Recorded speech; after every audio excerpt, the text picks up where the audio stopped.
This is the Bahamas Department of Corrections. Built in 1952, the facility was designed to house 400 inmates. Today, it houses an overcrowded 1,800 inmates in 7 prisons on the compound. The majority, more than 1,000, are in maximum security under the originally built facility of 400. The 7 prisons include Central Intake, Remand, Female, Annex, Minimum, Medium, and Maximum. It's important to note that for most of its 66 years of existence, it was known as Her Majesty's Prison. That was later changed following the act in Parliament that transformed the institution from punitive to correctional in 2015. For an inmate's admittance, the process begins in Records, Warrants, and Court Relations Department. It's where their new life, as it is commonly referred to, is created and established on paper. Records, Warrants, and Court Relations is responsible for all of the inmates' records.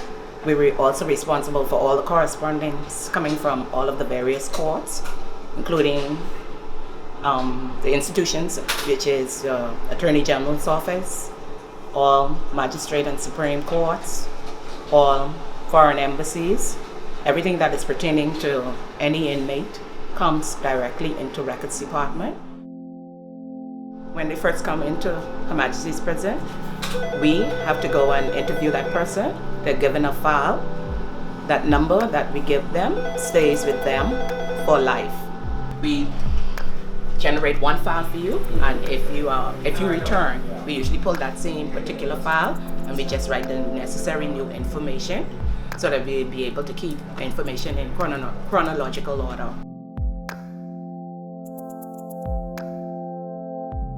We have a prison module, which is a makeup of a number of professionals, doctors, the past chaplain, my deputy Claire. He's the chairman of that group. They sit down with the inmate, and they go through a series of questionnaire, and the system, you put those in the system tells you whether he's high risk, low risk, medium, or what have you, and they go through and set a sentence plan. If person that cannot read, you give him remedial classes, and then he advances based on the time he has in the institution.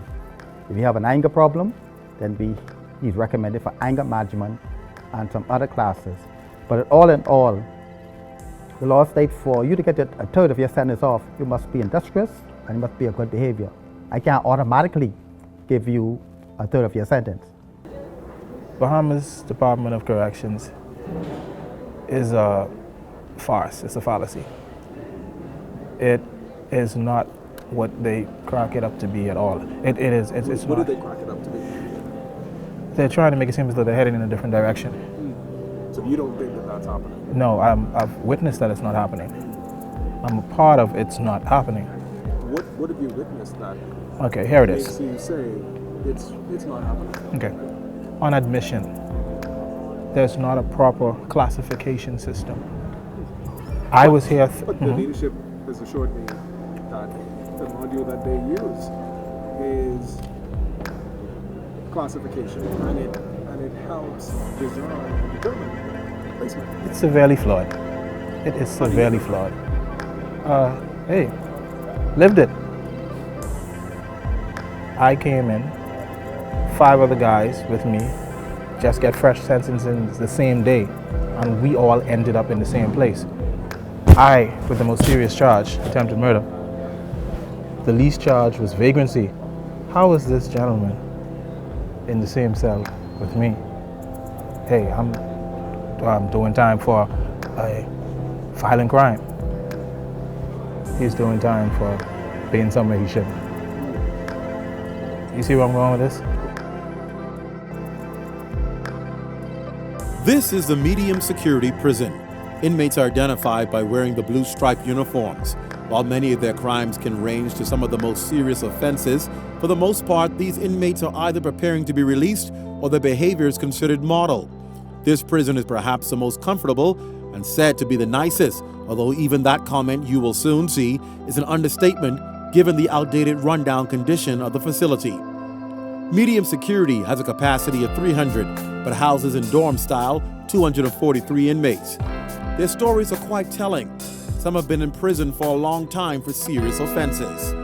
Many of them are involved in jobs on the facility. Well, my life is more of a adventurous type of life.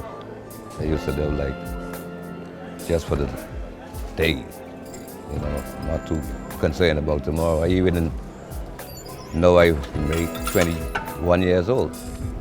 I was looking at even my people and all was looking for me to end up dying before I reached 21.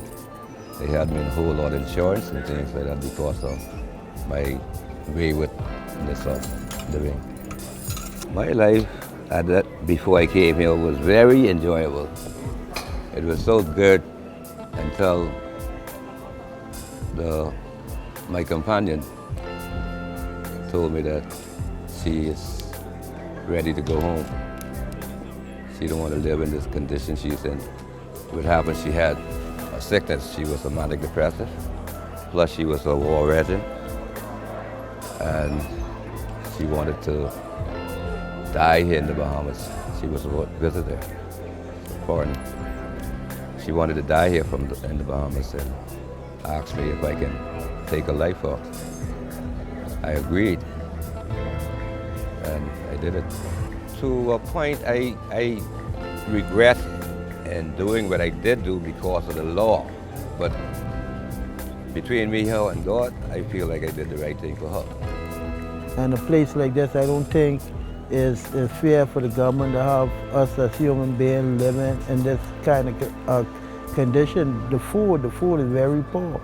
Every morning you eat cream or eat crackers, so maybe on Wednesday you get hot dog and egg, and that's that, okay? The food is very poor, okay?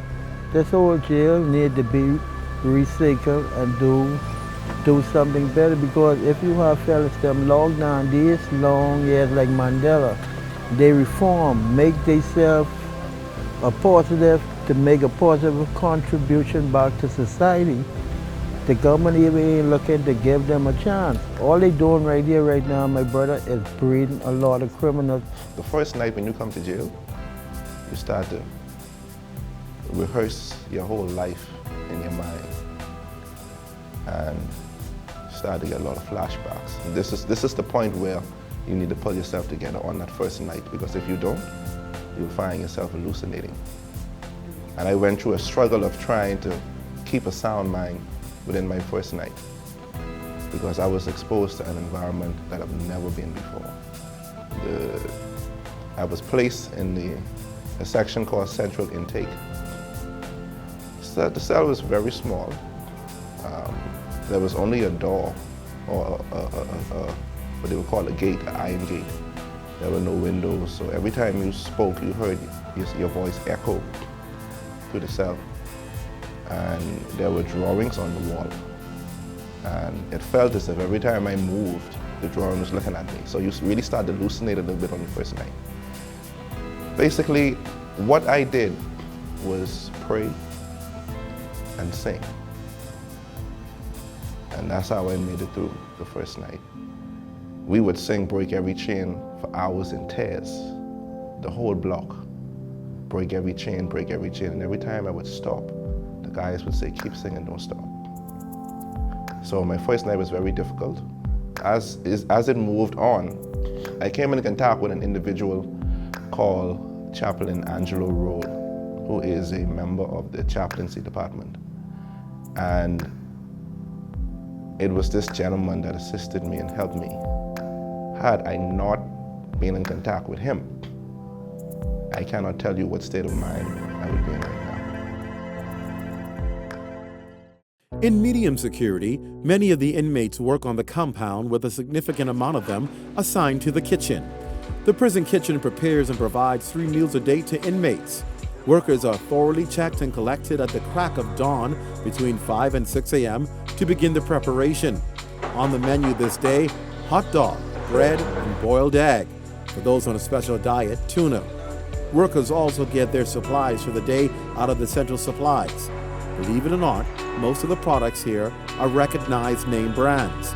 with no special ingredient added, as has been a long-time myth of the prison food. Once supplies have been distributed to the kitchen staff, the preparation begins to get breakfast ready for the inmates. The work takes place in the kitchen that has clearly been around for some time, evidence that repairs are long overdue. Nonetheless, the work gets done systematically. You will hear from many inmates the complaint that the food is far from delicious.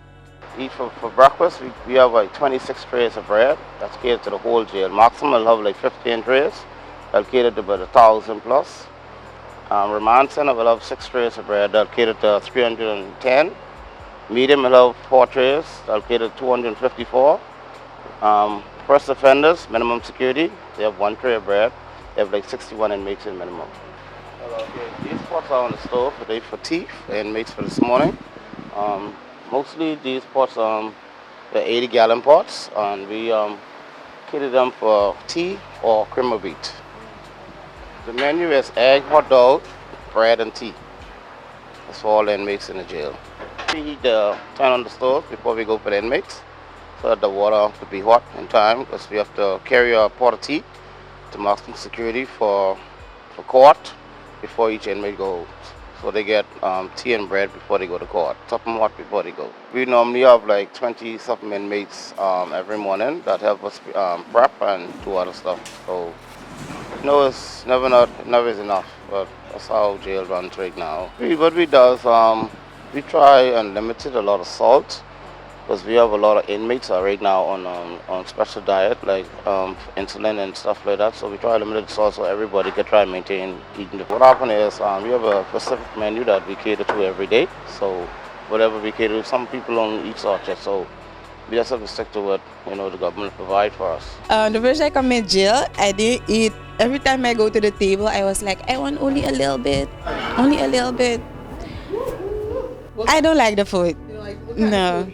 The food that you're used to, that's a no-no. I've been sick the first 2 weeks I've gotten here, so I haven't been eating like that. And the food is yeah, it's horrible. And I've taken that for granted home. And I know one thing, I'll never take it for granted again. The female prison houses around 70 to 74 inmates as it fluctuates. They live in dorms with bunk beds and a cell block for challenging inmates. Come, Denise. Denise, let's go. Denise. Denise, come into your cell, woman.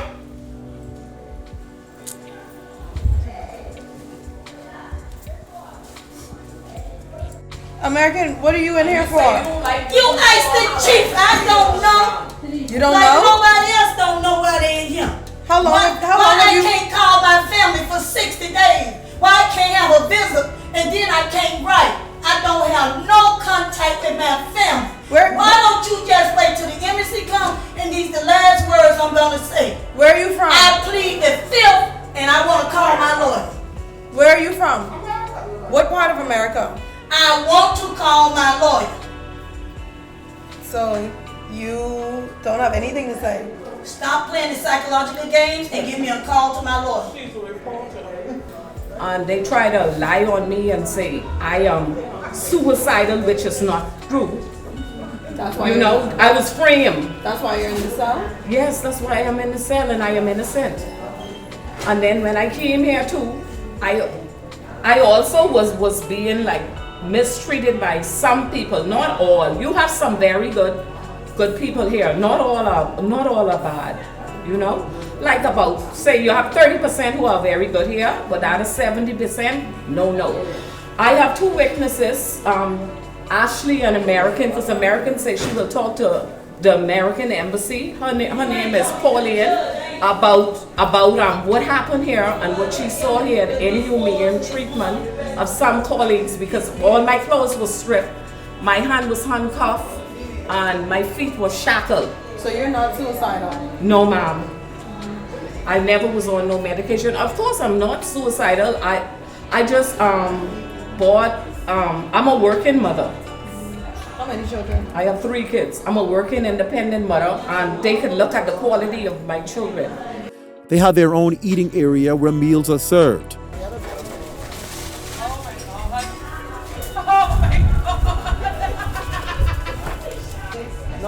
Don't do it. Not today. Be nice. Be out to watching us.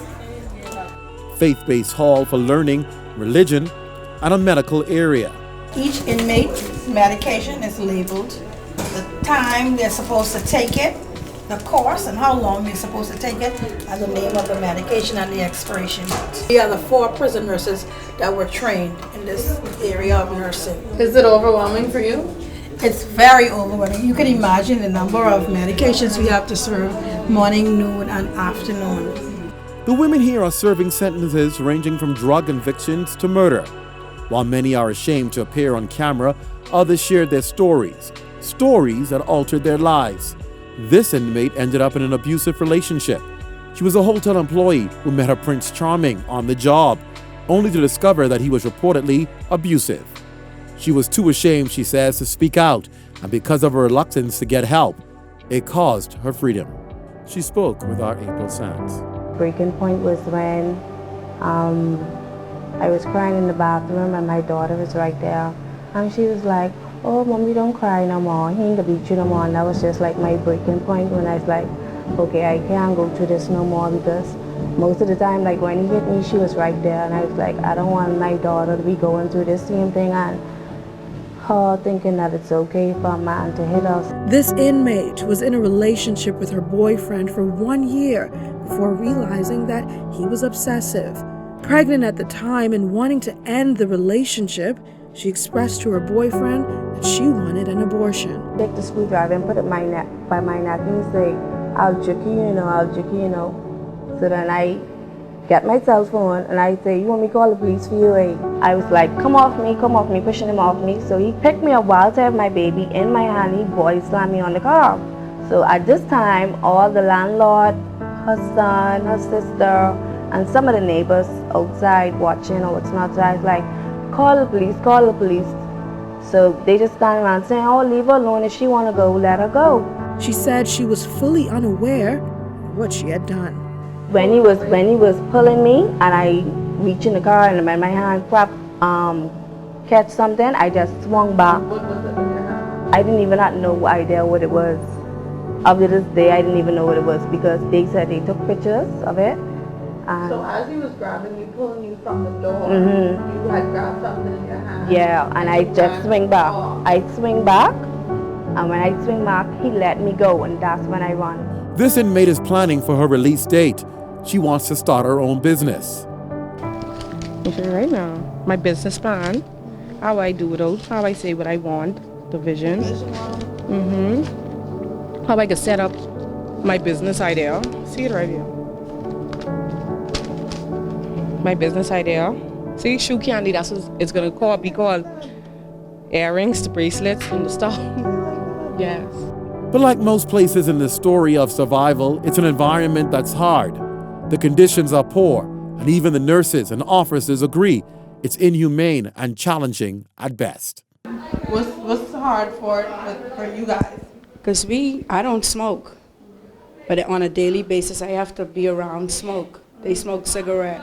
I have to come in the dorm with all the coughing. I'm sick, the dorm is sick, I'm sick also. You know, we have persons that come off the street who don't know about cleaning and stuff, and so they're mixed with persons who know how to keep themselves, and so, you know, it spreads. You know, contact dermatitis, it spreads. So it's frustrating because here it is, you may have an inmate that comes from off the street who know about a clean lifestyle, and they come and they are housed with somebody who doesn't know how to clean. And so that alone is frustrating. They have 2 showers. Normally 2 friends or someone who's not ashamed will go in the shower at the same time. This is a garbage bag we use for shower curtain. And the garbage is in the bathroom also. Now, why the garbage bag? So the little curtain wouldn't get wet. But obviously, you could get a shower curtain, right? Jail does not supply shower curtains. The biggest health risk is when we have an outbreak of rashes. From the water? From the water, or I don't know the exact source, but water. Are you ever concerned for yourself? Yes. It is a health risk, you know, and we don't get risk allowance. So I think that should be put in place as well. No, we don't. And we are faced dealing with inmates, feces, urine, coughs, colds, everything. This used to be our laundry room. We had a fire about 10, 12 years ago, and we've been on a quest to have it repaired, refurbished, refurnished since then. But up to now, this is still where we're at. You said 10 years ago? Probably more than 10. I don't remember exactly when this happened, but it should be more than 10 years ago. The water is nothing to play with. You know, you take for granted you have that water at home, and you know, we take a lot of things for granted out on the streets. And one thing, bathing, your water, being able to use your bathroom and your own privacy, and that's been taken away. And you know, being able to see my kids, hear from my kids when I want to. Someone, you know, you a grown woman, adult telling you, a woman telling you when to get up and what time to get up, and that's ridiculous too. So we take those things for granted, and I'll let everyone know that if you don't want your freedom taken away from you, if you don't want someone telling you when and when not to do things, take heed. You know, because people speak to you out there, and sometimes we take for granted what people have to say to us, especially family members and people of authority, and we take that for granted. So I'll tell everyone out there, you know, this is no place you want to be. You see how the dorms are set up, you know, with bunk beds and everybody together. Yeah. You eat together, you sleep together, do everything together. So that's why certain habits we cannot control, you know, only so much we can do, you know, yeah.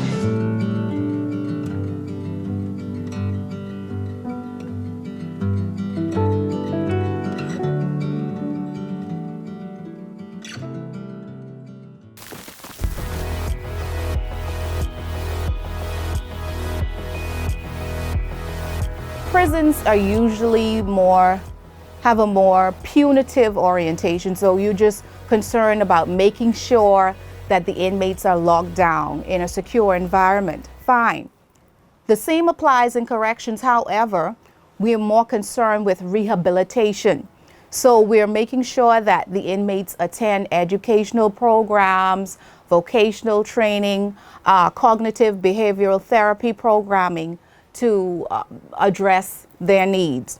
So that's the difference, getting staff to have a more rehabilitative orientation as opposed to being more 24/7 locked down. With change in legislation, overnight we went from a prison to a correctional facility, but there are some things that need to be in place to make sure that we can operate as a fully functional correctional facilities.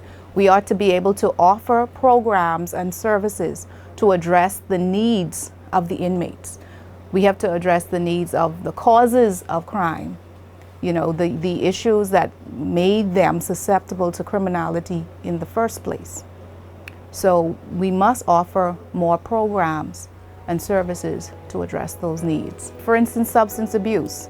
Many inmates come in use marijuana, excessive use of alcohol. So obviously they have an issue with substance abuse. We must be able to have programs to address that. Anger management, parenting skills. We offer many of these courses, programs, but we need to offer more of them. So we need to look at social justice in the Bahamas. Yes, we need to correct them and punish them for their crimes, but we need to look at root causes, what led to this criminal behavior in the first place. That's what we need to address.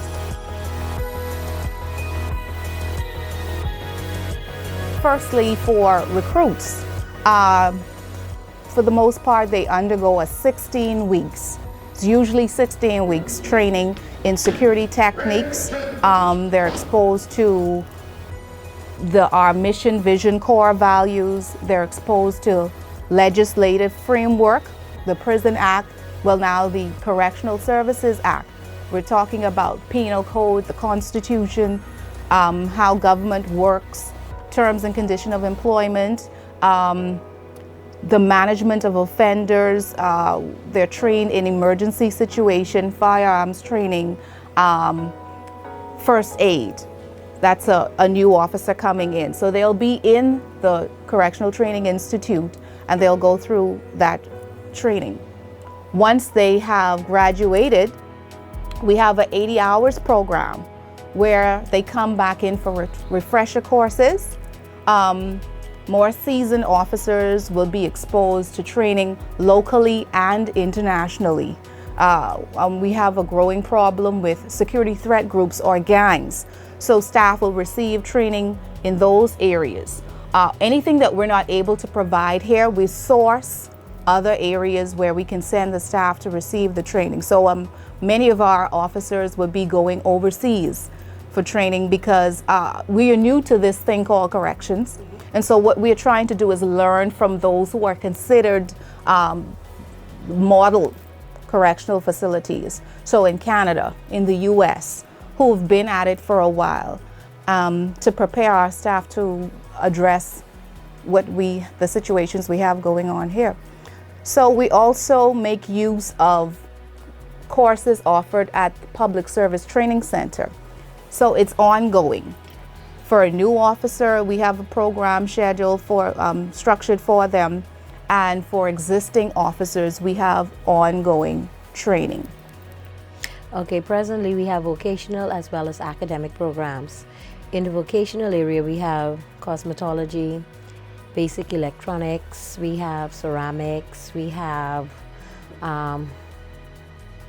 Cosmo, I said that already. Cosmetology, we have welding, we have auto skills. We also place persons in various work schemes like the plumbing area, inmate enterprise, whereby which they learn sewing and crafts. We also have carpentry, lock making, all of those.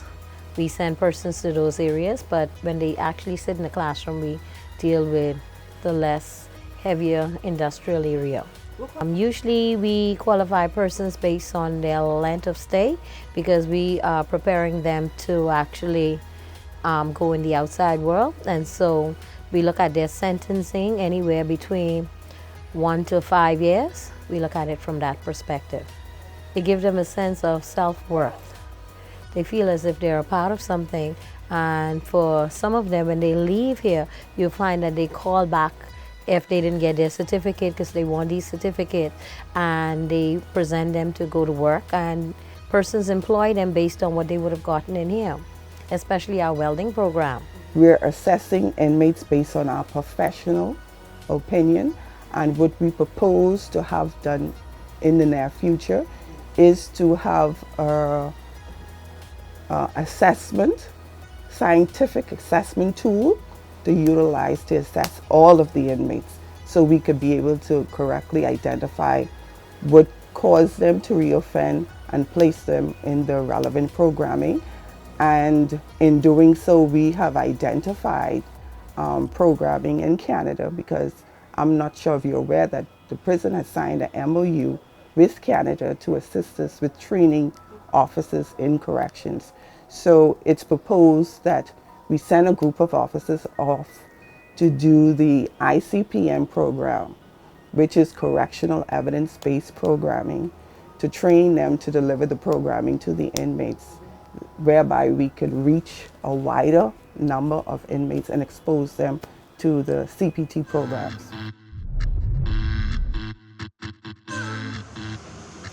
A big part of the work program is the production of license plates for the country.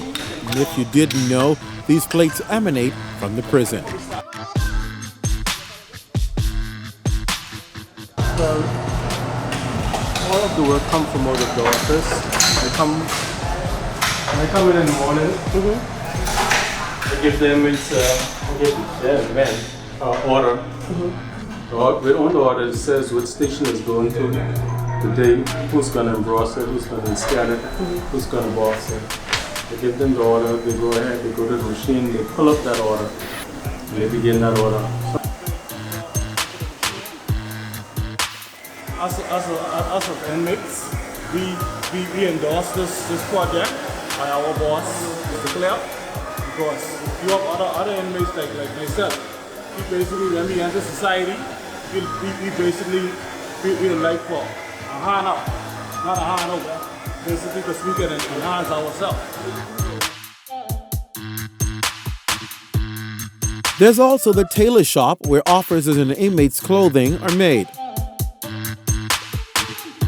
Auto mechanics and carpentry are a big part of training as well. And who could forget block making?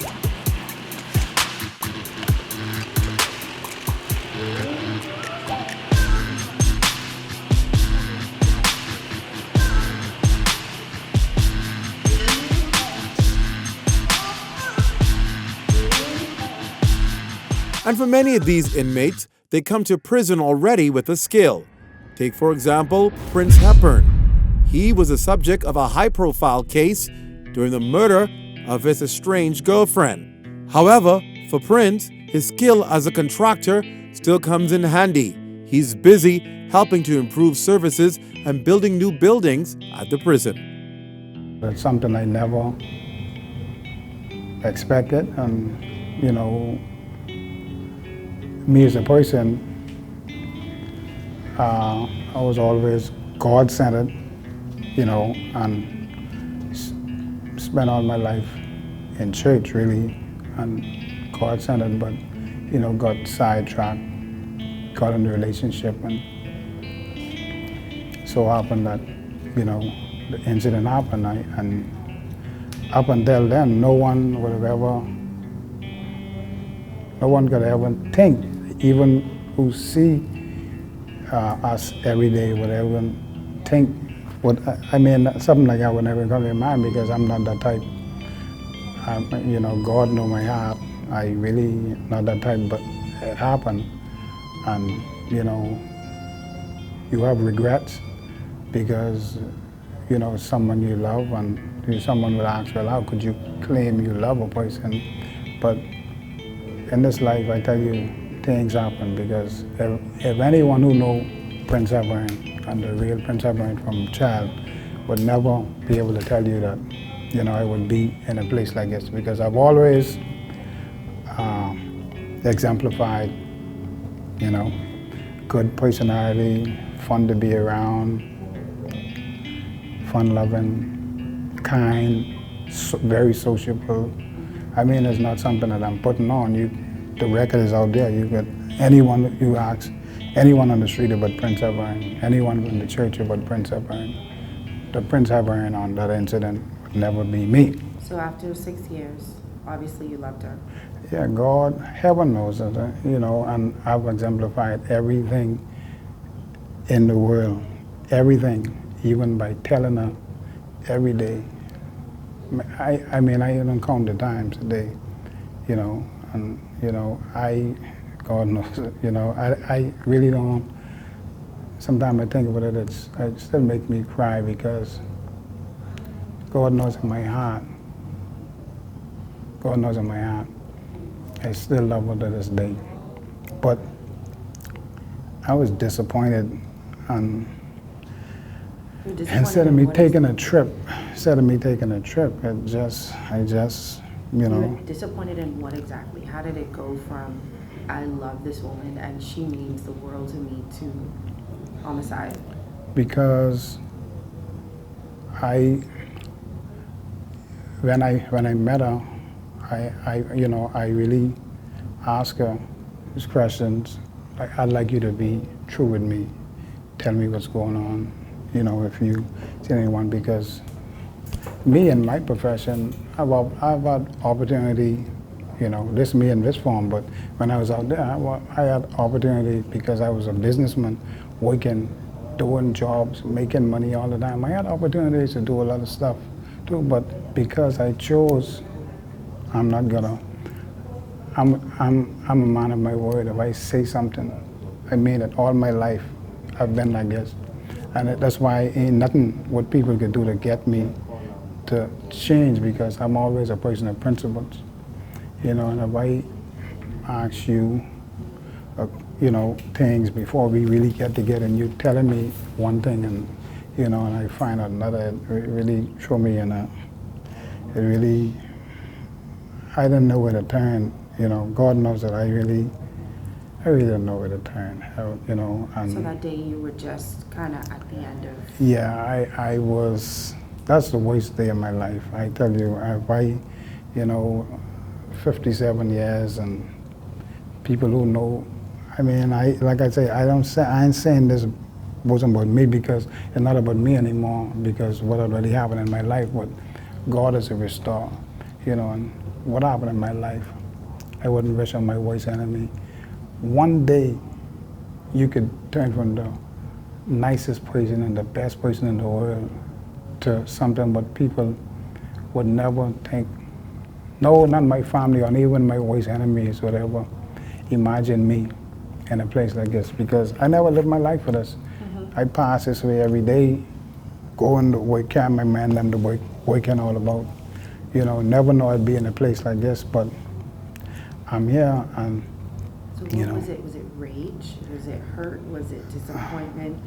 I don't know if you could go back to remember all the emotions that you felt that caused the incident because...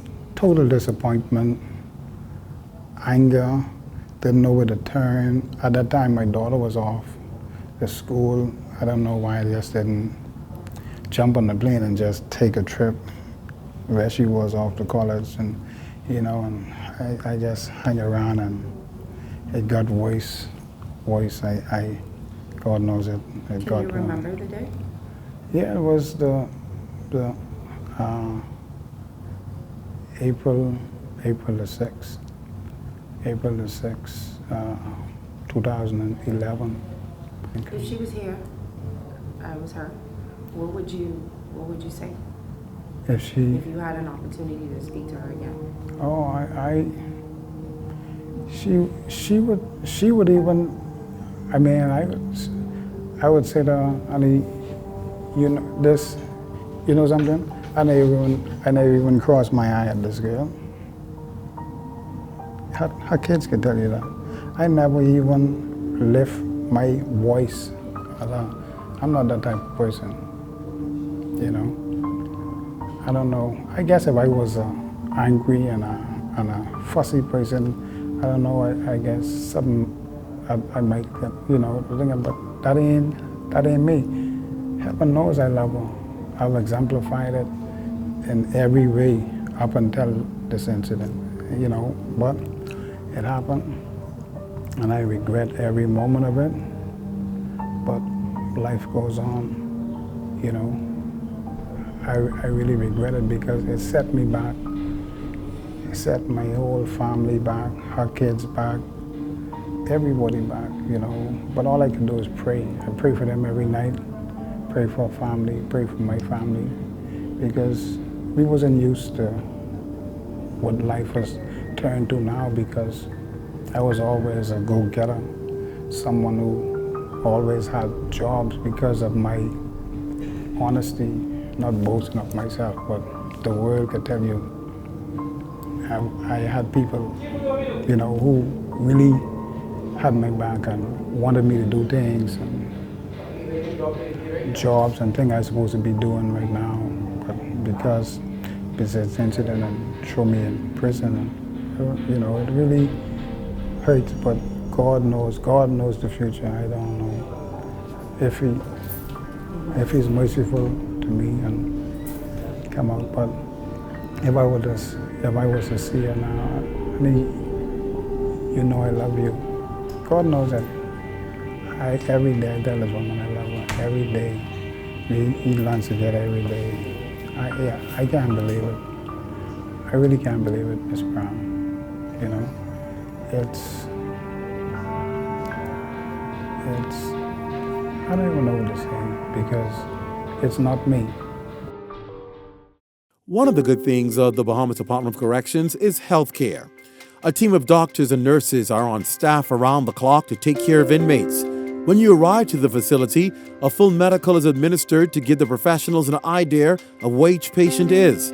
They work in tandem with other healthcare facilities as well off the premises. Dr. Hastings Johnson heads up medical services. He says the biggest challenge is dissemination of medication.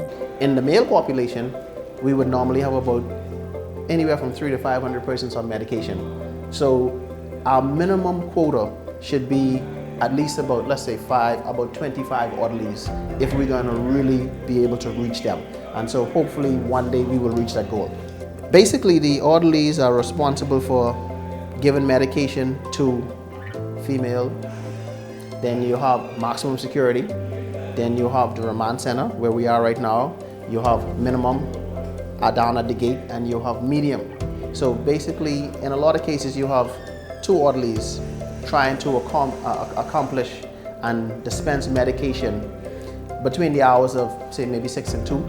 And then there's another shift between 2 to 10, and another one between, say, 10 p.m. and 6 a.m.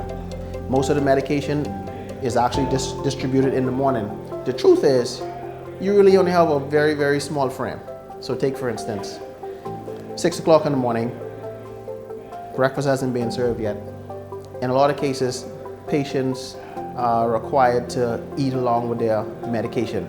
So the truth is, you have a window between 9 o'clock and 12 noon to get those medication inside there. So that is our challenge right there. You know, maybe what we need to do is have more people working during that small time frame, and I think we'll be able to accomplish the job a little bit easier and more effectively. In my opinion, prisoners probably get better health care than the average person on the street. Some inmates, I see them sometimes 3 times a month. The average population, they would actually wait probably months or years to get some of the care that some of the inmates get. The truth is, the hospital system is overcrowded. The clinics are overcrowded, and people do not get to see the doctors as quickly as inmates do, in my opinion. In fact, we now have a system where courts are now even mandating that inmates be seen. And so, you know, we have our work cut out for us. Fortunately, we have 3 physicians here. I honestly believe we could use a 4th one, you know, to accommodate vacations and maybe sick days, etc. But I think the inmates get better treatment because they don't have to worry about how they're going to pay for it. And basically that is what a lot of people believe universal care is. And so that's why I believe I have a great insight as to what it's going to be like when nobody has to worry about how they're going to pay for health care. In my opinion, hypertension, diabetes, they are almost indigenous to our culture. You know, there are a lot of persons who believe that certain things are hereditary. I don't share that view. My view is if you live in a house with certain people and you eat the same foods, you have the same habits, you will have the same diseases. And so our country, the meal plan somewhat predisposes us to certain diseases, and hypertension and diabetes is among those diseases. For the most part, we see, you know, coughs, colds, sinusitis, some bronchitis, etc. You may have some dermatitis. In my opinion, I think is caused, generally speaking, by using harsh soaps and not having moisturizers to put on your skin. So those are the kind of things that we see here. And of course, you know, we have some emergencies just like the other hospitals, and whenever we do have an emergency that we deem necessary, we then refer them to the Princess Margaret Hospital. Like it or not, the more you come into contact with bacteria, viruses, fungi, whatever, the more likely you are to develop some sort of dermatitis or some sort of infection that may be even capable of getting into your body or into your bloodstream. And so we do have some concern about that. We've always been recommending that the inmates at least be allowed to have some means of cleaning the surface of the latrines that they use. And I think that in itself would avoid a lot of stuff. But the fact is, you know, it is what it is.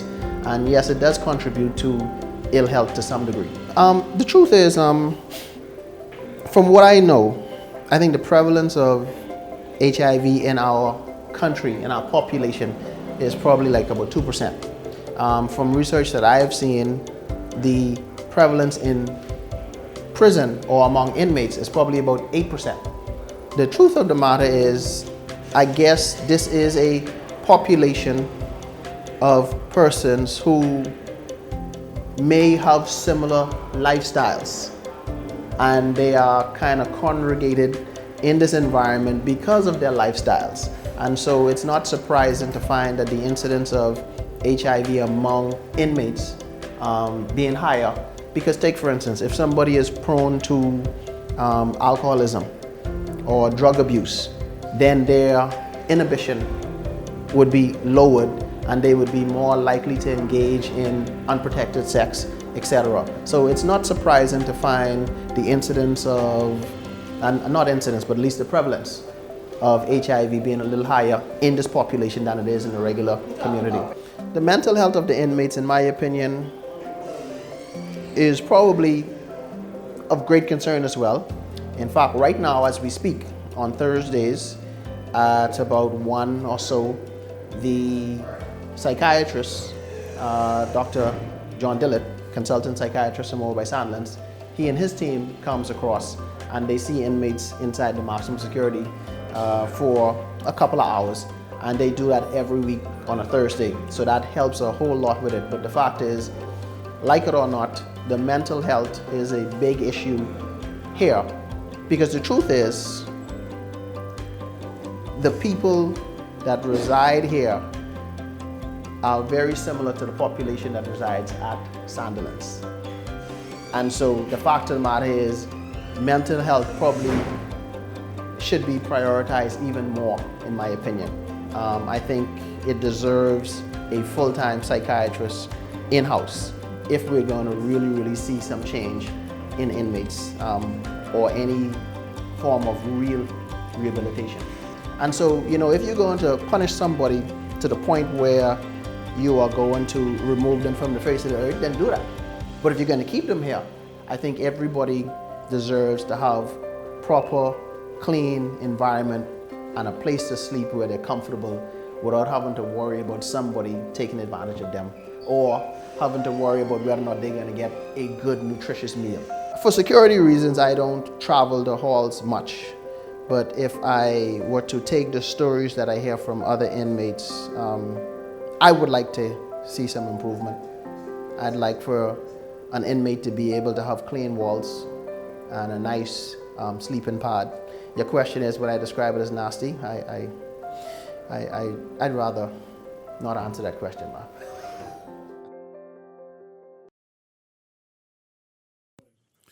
Built for a capacity of 400 but housing more than 1,000, maximum security at the Department of Corrections is overcrowded. So much so that in a small cell, as many as 6 men can be crammed together. For the most part, proper toilet facilities don't exist.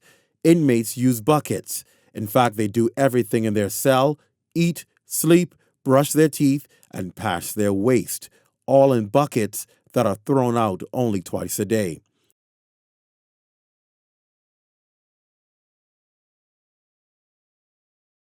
From early in the morning, before sunup, the shift changes and the count takes place to ensure no one has escaped. That done, it's now time to empty the buckets from each cell, carrying the waste from inmates overnight. The buckets are retrieved and emptied into a pit in the courtyard. The scent, indescribable.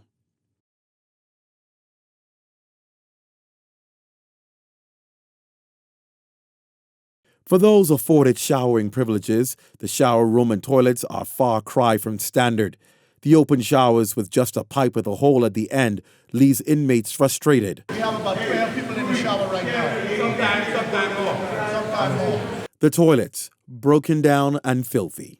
Exercise is a luxury. Once a week, inmates get an hour.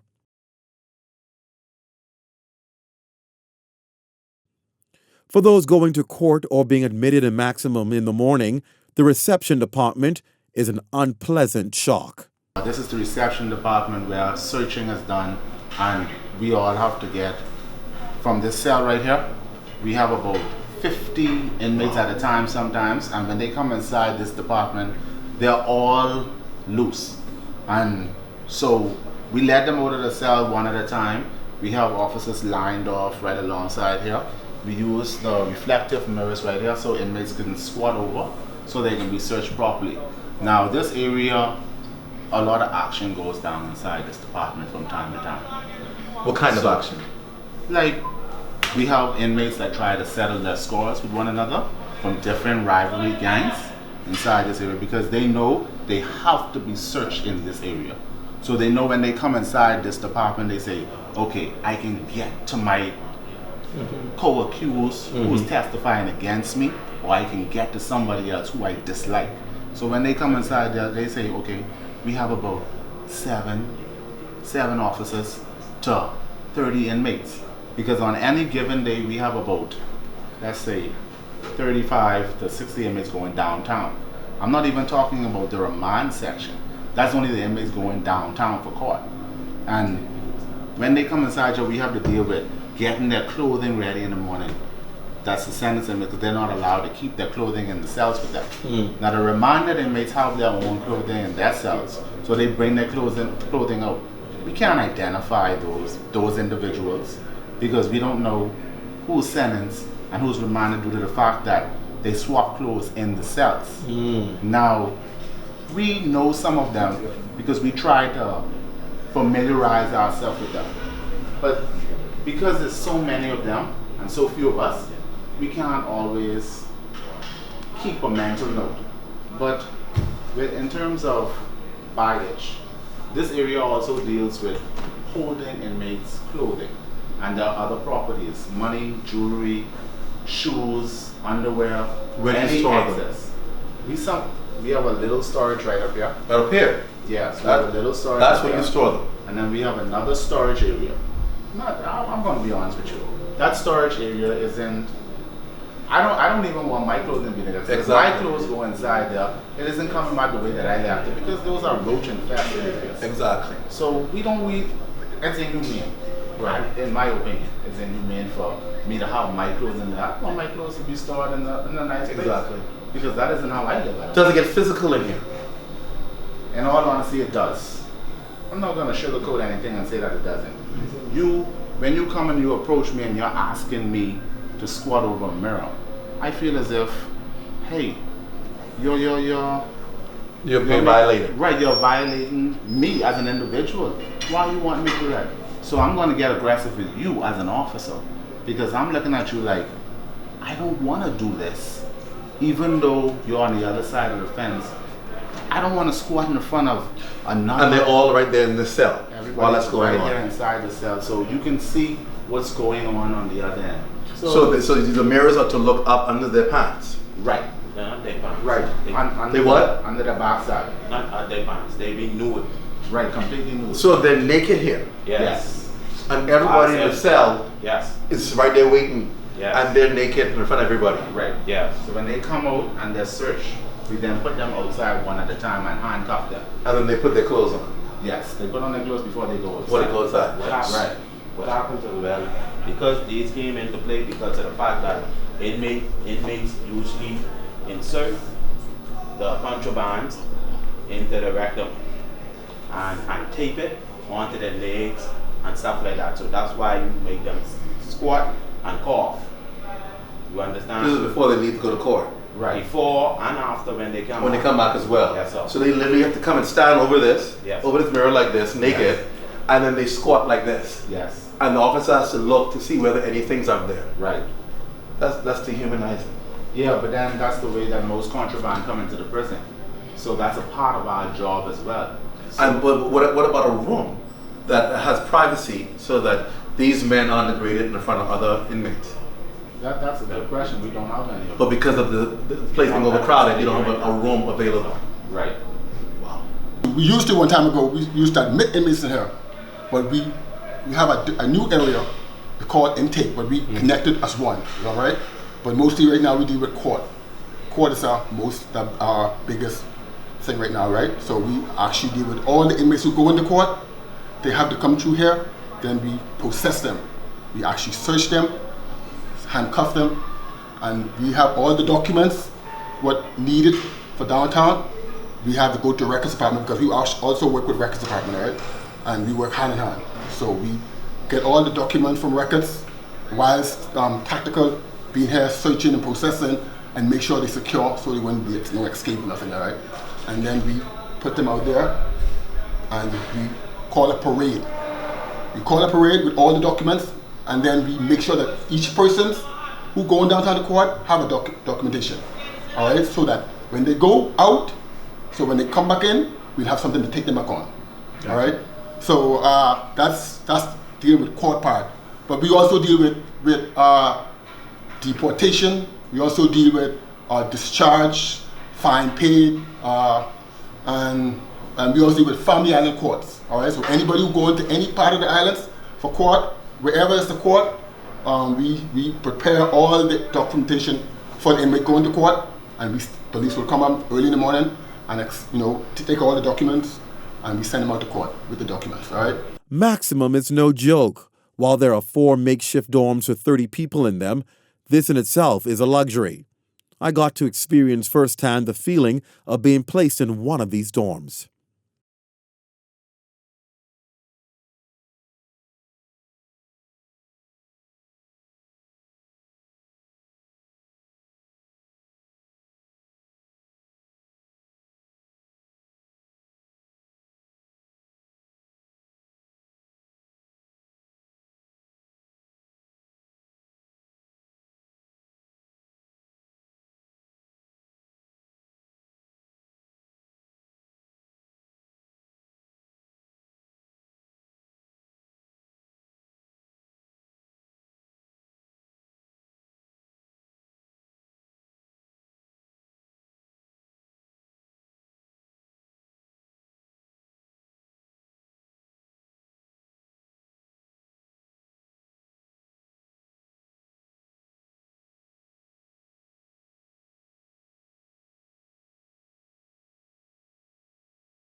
Cordell Farrington is a name most will never forget, especially if you're from Grand Bahama.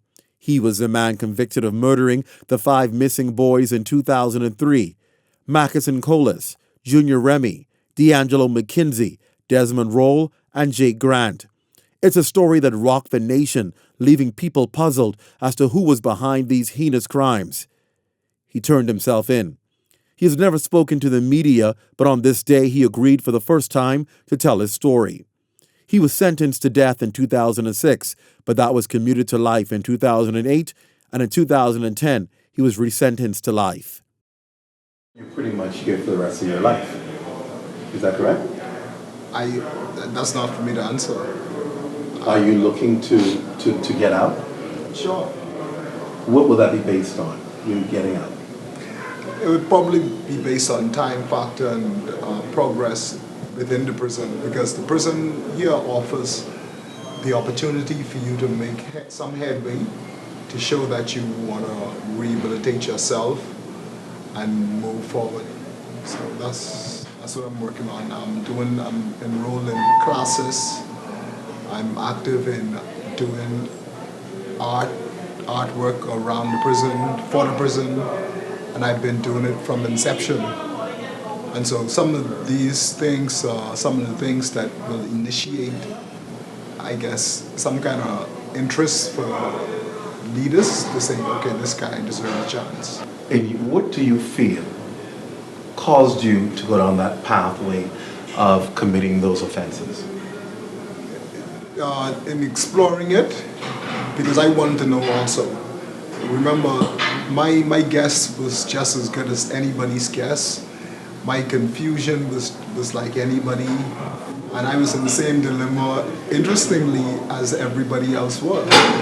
But as I began to search and try to understand why I committed the crimes I committed, it may have evidently stemmed off from my childhood upbringing. What kind of childhood upbringing you had?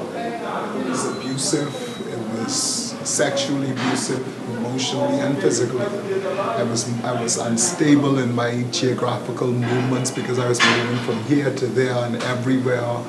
And this one hands, that one hands, and all of these different things. It's a conglomerate of things that contributed toward me making bad choices. And that was your childhood? Yes, that was my childhood. And did that carry on throughout your life as a teenager? Were you still in a whirlwind, so to speak, as trying to find who you were? Yeah, sure. I even on the road, I seek some guidance and help and counsel from professional persons. And what happened? It just didn't last, or it wasn't taken to be as serious as I guess it turned out. Obviously, it was to be taken serious, but for some reason, it faltered. There was no real progress. You feel the system failed you?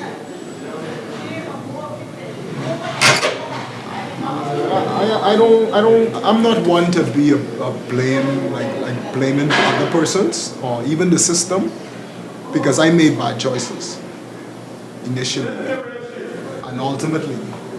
But somewhere along the line, somebody failed. And I was a part of that failure. When did you realize you had a serious problem? When I turned myself into the police. You turned yourself into the police? I turned myself into the police, yes, sir. Why did you turn yourself in? Because I thought that was the right thing to do, and I saw I was on a trend, and I knew what I did was wrong. It began with the first boy. Yes.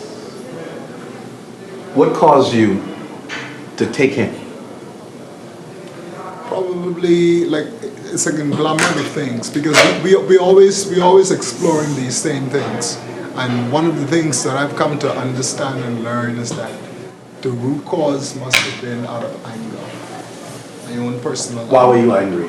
Yeah, because of how I was brought up, and because a lot of things in my own personal life wasn't resolved, and maybe I was disgruntled in a lot of ways, and I couldn't express myself, I couldn't get it out, I couldn't get the attention. So you took these little boys, you saw yourself, you kept remembering yourself as a little boy going through difficult times. That could be a metaphorical outlook on it, yes. Because certainly my objective was never to hurt anybody, period.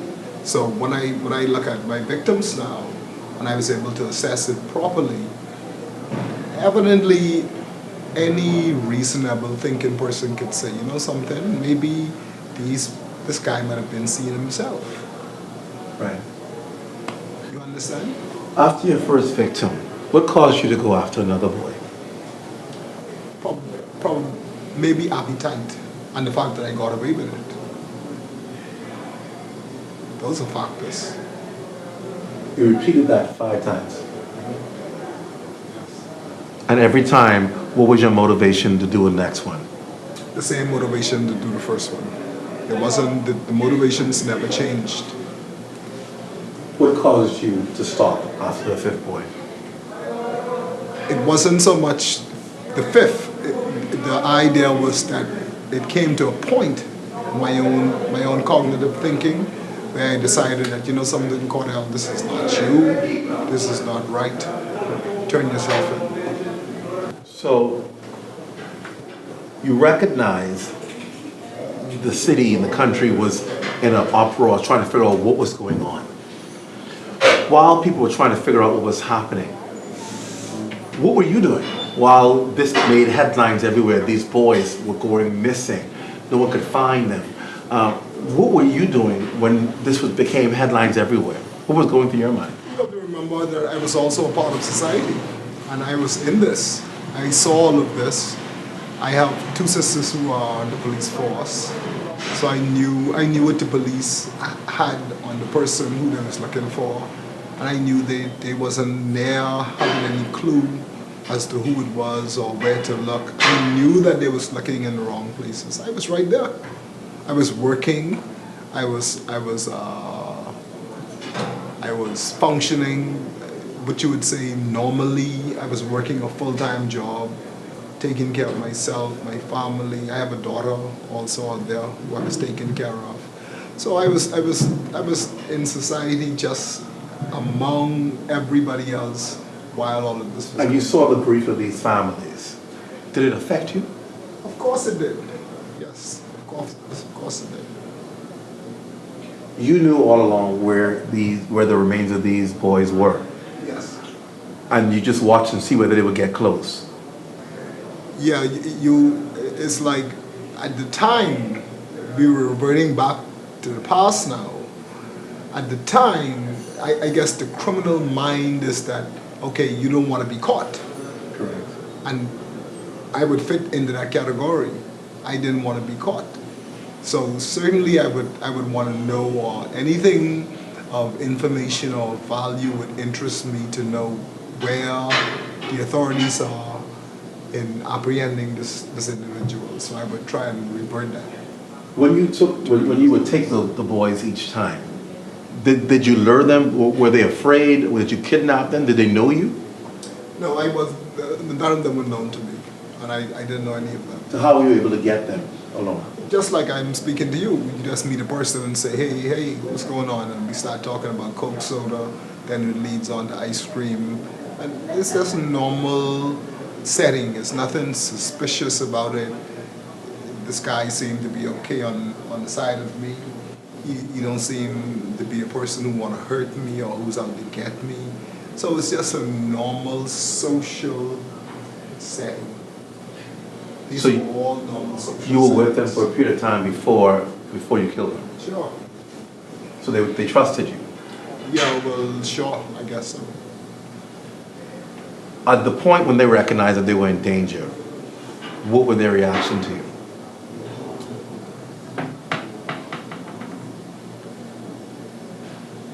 I suppose they were afraid. How did that affect you? Well, at the time I had to do what I had to do. It was like no turning back. You get to a point where there's no turning back. It was just something that came on you. How did you kill each of them? Swiftly. It wasn't no torture, nothing like that. No torture. I made it clear that I never tortured anyone, but nonetheless, it was swift. At one point in time, I'm not sure if it was evidence or it was just rumors, saying that portions of them you would have eaten. Is that correct? There are a lot of stories and myths about this whole thing, and I always say, why don't you come and hear it from the horse's mouth? Tell us. I've never eaten human flesh in my entire life. Let me just make that clear to everybody. I have never thought about eating human flesh. Cannibalism. So that's not true. Evidently. You sit here today, years later. Any regrets? Yeah, sure. Gotta be regrets. What do you say to the families? This is your camera right here. What do you say to those families? They're seeing you and hearing you talk for the first time. Yeah, I don't know. I remember the last appearance in court, in Supreme Court before John Isaacs, when we were dealing with the four boys in particular. I don't know if all of the family members were there, but if they would remember, I turned to them, I turned around to them, and I told them that I was sorry. And you mean that? Yes, of course. Do you believe you're changed, you're rehabilitated? I don't know if that's for me to answer. I don't know if I'm the right person. I don't want to sound I don't want to sound cliches. No, I don't want to sound caught up in myself, more or less. But I don't know if that is for me to say. If you were to be released, are you confident that you would not have that appetite again to commit the same crime? Oh, sure, yeah. In fact, I decided that the moment I turned myself in, that I was going to stop. So it's not like I become a zombie where I'm being controlled by some other outside element and I can't control myself or my hands or my feet. They were choices I made. I decided not to do it again when I turned myself in. So. And no one convinced you. You just made up in your mind. Exactly right. My mom, I didn't consult her. I didn't consult my siblings. I didn't consult my father. I didn't consult my uncles. Nobody, because I was an adult and I knew what was going on. When you turned yourself in, what was that like for you? Well, what was the reaction of people? Officers around you, family, when you turned yourself in? I can't speak for all of them, but there was a big to do, if you will. They were angry. I can't even say that. Maybe glad, maybe angry, maybe sad. I can't determine that. Did you ever fear for your life after you turned yourself in? Of course not, because my decision in turning myself in was that I remember I turned myself in that Sunday morning, and I remember I sat in my car for like a whole hour, and I thought, and I thought, and I thought, and I thought. And I also came from a religious background, so I knew some things. And I thought, and I said, you know something, at this point, whatever happens, happens. Even when I got sentenced to death, if they were going to hang me, I was prepared for it. Anything. Because I didn't turn myself in on conditions. It wasn't a plea bargain.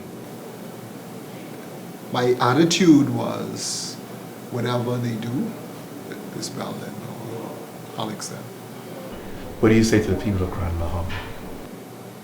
In briefest summary, first of all, I'd like to say that I knew that what I did was wrong, and I'm so sorry for what I did. And I ask that you all will find in your hearts to forgive me and to allow me to move on and to rehabilitate myself and to be whole again. Have you had a chance to speak with your daughter during this whole process? Yeah, sure. How's that been? In fact, I'm lucky. I thought she might have been on here this morning when they came to me and said visit. Yeah, sure. My family has been with me and stood with me 100% since I've been here for the past 14 years. Not a flinch. They still see me as Cordell. They still know I'm a nice person. They still know this is out of character with Cordell.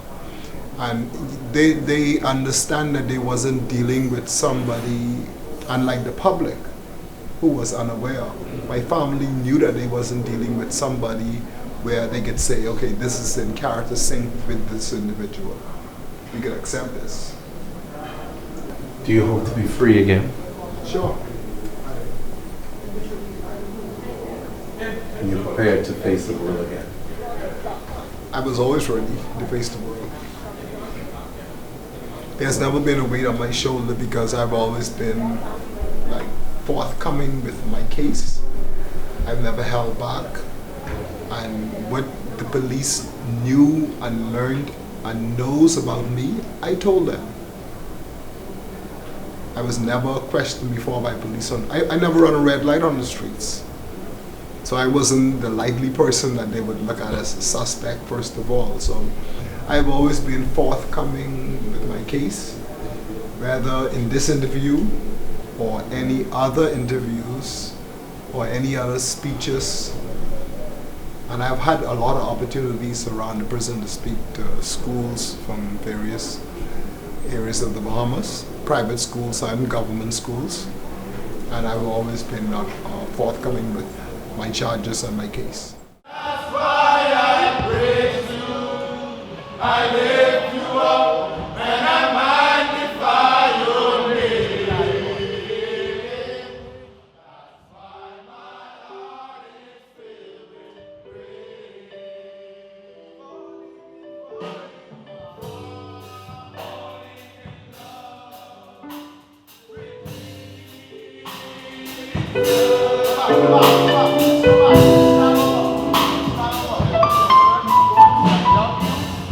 That's why my heart is filled with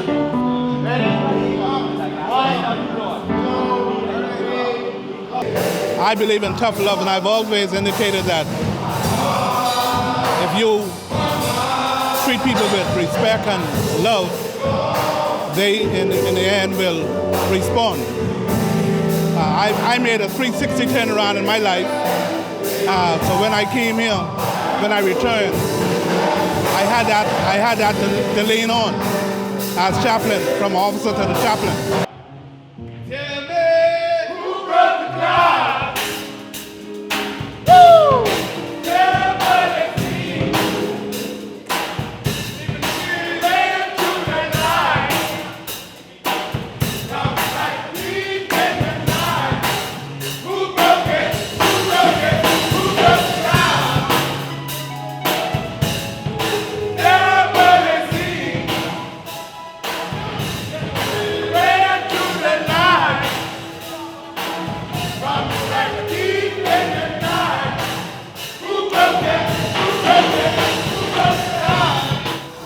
The choices I made was wrong choices, so that's what incarcerated me.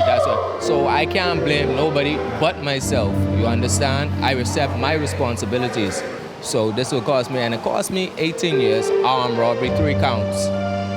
3 counts of armed robbery, left my little girl on the road. But then when I really sit back and think of it, right? I was being selfish, I was being foolish. I was 28 when I came to jail, now I'm 33. So I've been here for a little while, and the situations what I've seen here in this correctional facility, Chaplain Clark and Chaplain Road, for positive movements, they are rehabilitating youngsters' mind. You have to want to be rehabilitated. If you don't want to be rehabilitated, then you're going to go back on the road in the same way you came. But if you want to make a change in life, you have to grasp the opportunity when the opportunity represents us. See, I was ever opportunist, so I grasped the opportunity to change. Choices are what we make in life. If I was able to turn the hands of time again, I wouldn't have made that choice to jump in that car. I wouldn't make that choice to drive the car. I wouldn't make that choice to even possess the firearm if I had a chance again in life. No, I wouldn't do that.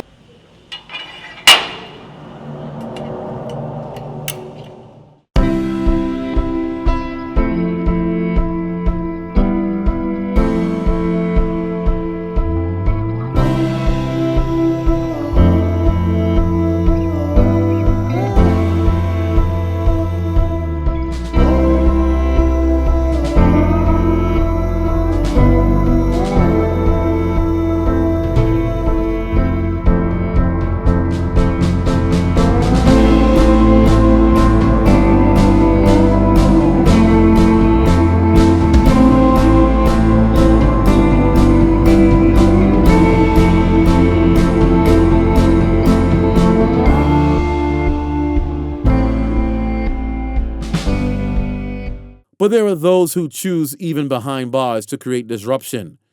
These are the experts in extrication and keeping things in order. Like the vest, this is what we wear, like Sarge explained, in the event that we have to do a cell extraction. Alright. Shield. The man in front of the foreman team. Okay? The shield arc is up. Go. The shield is basically the pin. Okay? I want to always be able to get one finger as to not have it so tight. This is how we measure the distance between.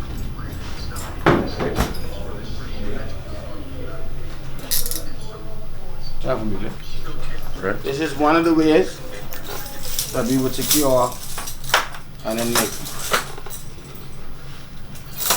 Okay?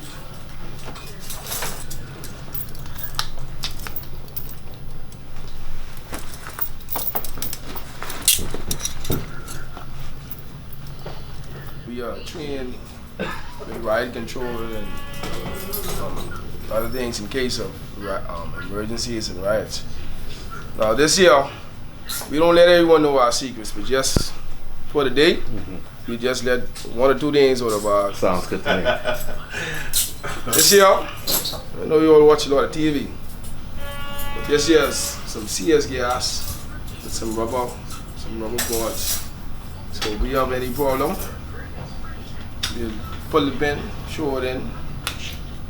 Know what I mean? This is we refer to as less lethal. Yeah. Right?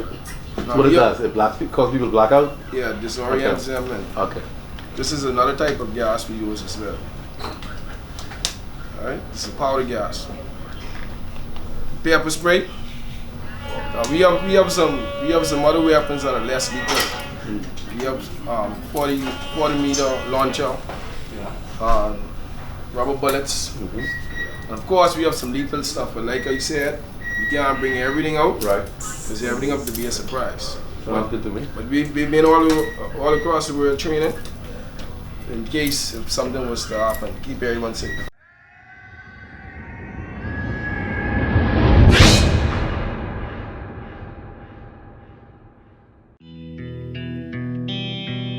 The Department of Corrections also has an experienced search team. Their mission and mandate to ensure no illegal contraband are on the premises.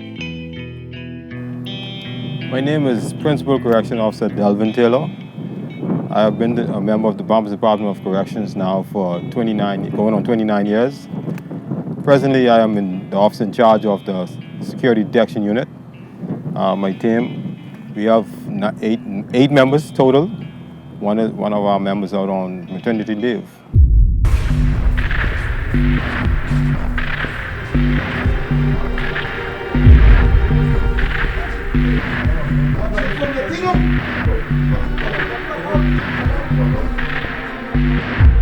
Well, basically, my team, we search the whole compound. We're responsible for searching the whole compound. Wherever there's need to be, we will be.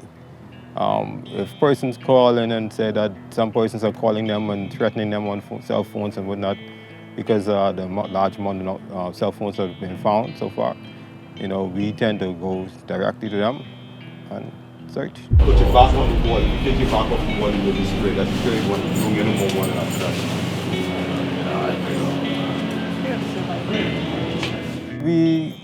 On occasions, we find moonshine, we find marijuana or suspected marijuana. We can't actually say it's marijuana until it's analyzed by the police, but it's basically marijuana.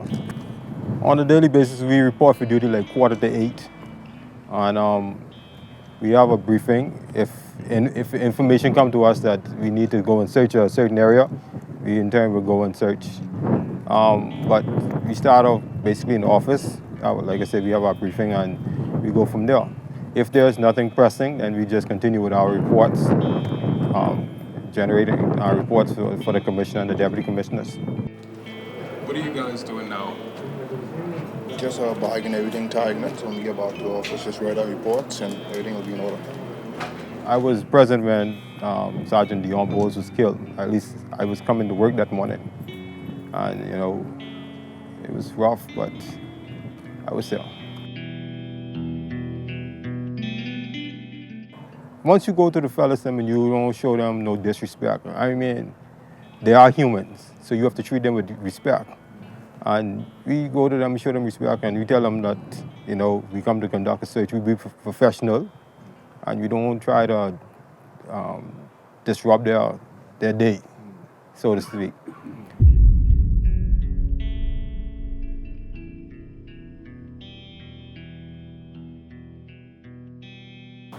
So you have no qualms about walking in and taking my cell phone that I just got yesterday?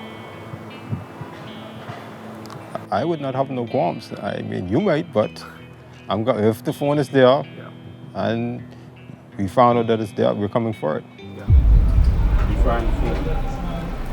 You find the phone. You are not so.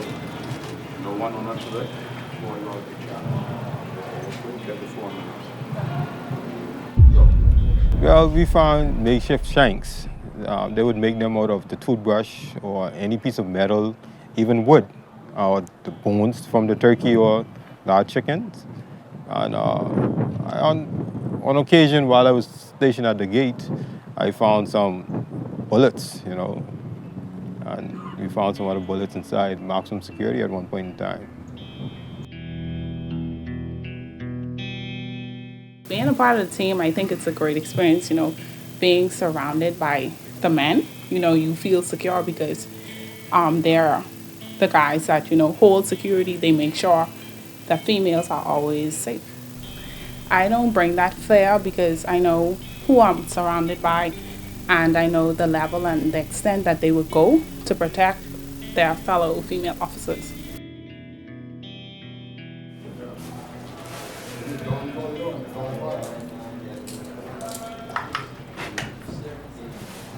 When it comes to male inmates, I always refer them to the male officers. So when I go to female, then that will be me. So the mind games wouldn't come to me, always go to the male officers.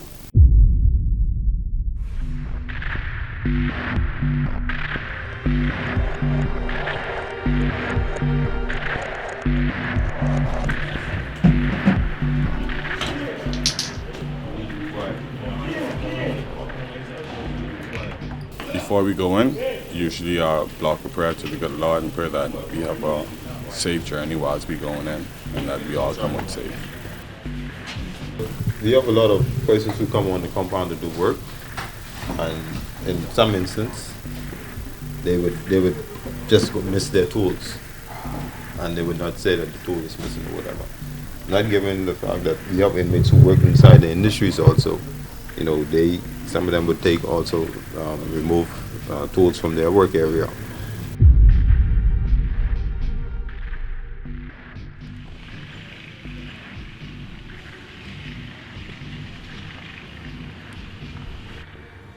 I am not in a position to admit it or deny it, but common sense would tell us that this is probably the best place to start an investigation for a hit.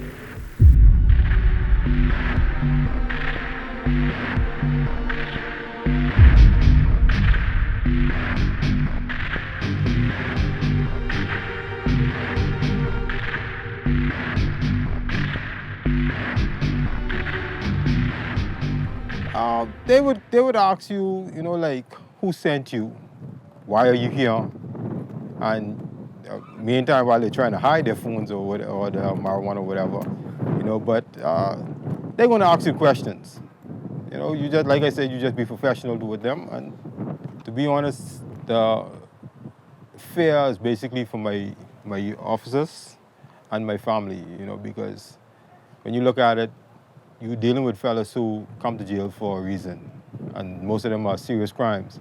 And when they get out, or even before they get out, if they want to, they can put a hit out on you.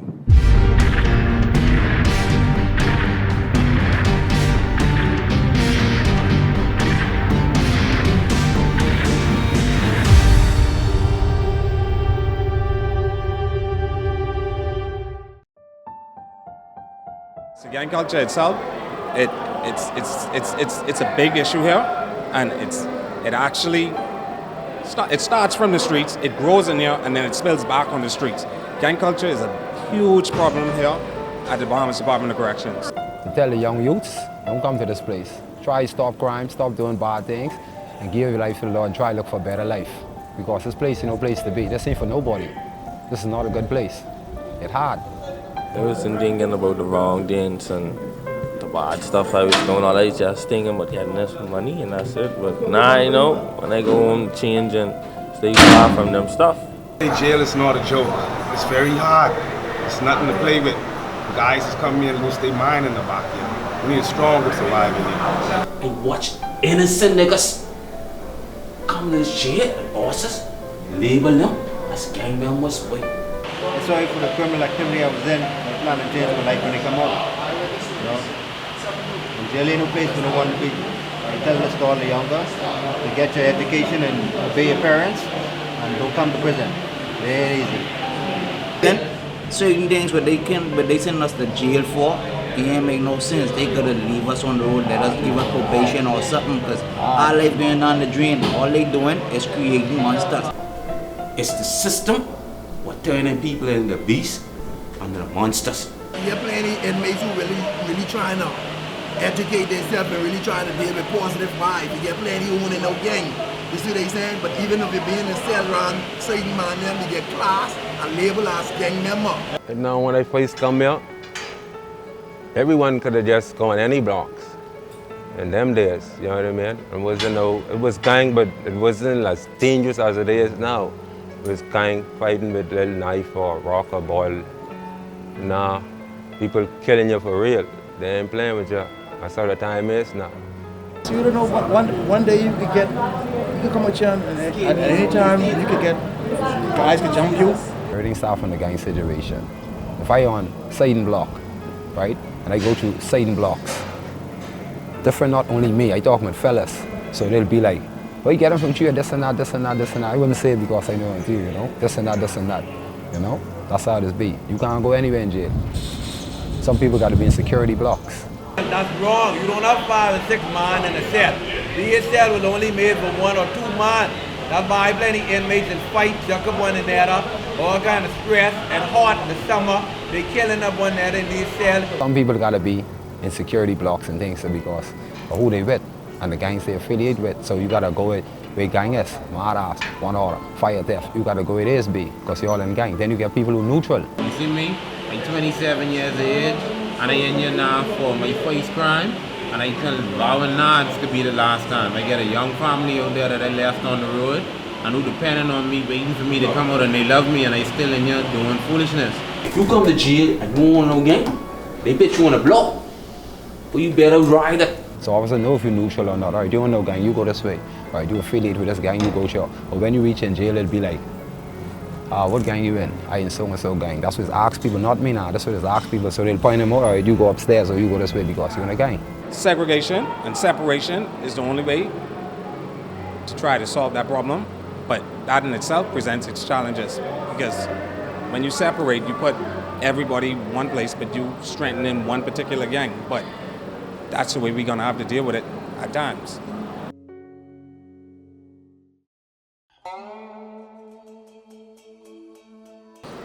Well, conditions here have been this way from before I joined the job and probably will be this way after I leave the job. I just pray that in this lifetime we are blessed with a new correctional facility to work in because working here has its challenges on both ends, you know, for inmates and officers because of the conditions. Shit buckets, fish jugs, bad food. Every inmate has a bucket in the cell. He has to do everything in this bucket. We wash in his bucket, we bathe in his bucket.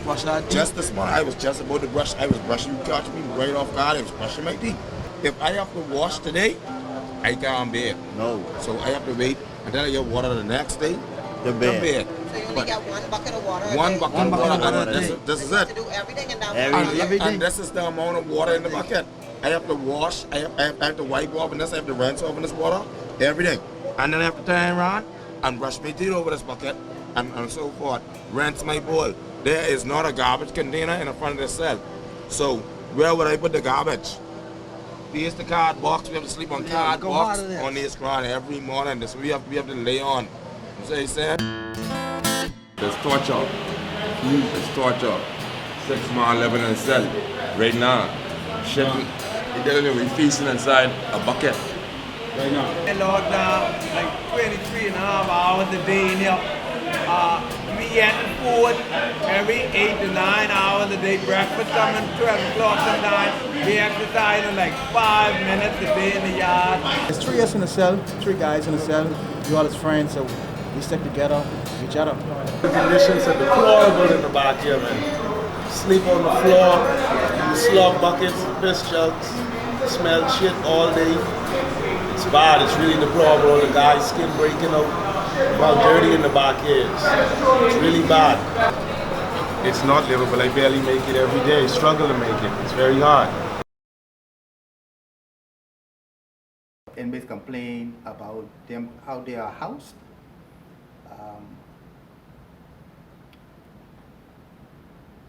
But it is what it is.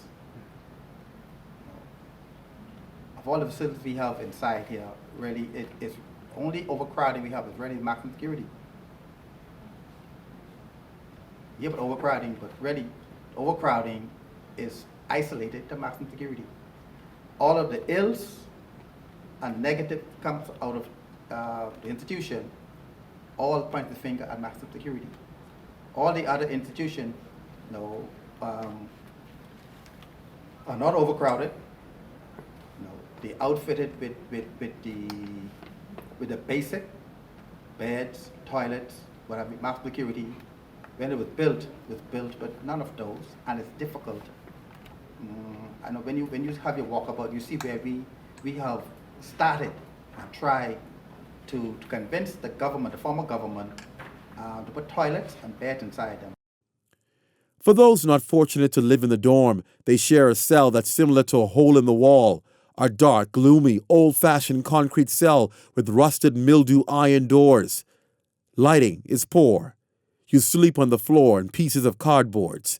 You share a cell packed with up to 5 others, and buckets are the order of the day. Because of overcrowding, people on remand also end up staying in maximum security. While there are many there for violent crimes like murder, rape, and armed robbery, there are also high-profile drug offenders who also make up the complement. Austin Knowles, now extradited, cries out for justice and better conditions while there.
Kofi Goodman now serves a lifetime sentence for murdering 11-year-old Marco Archer.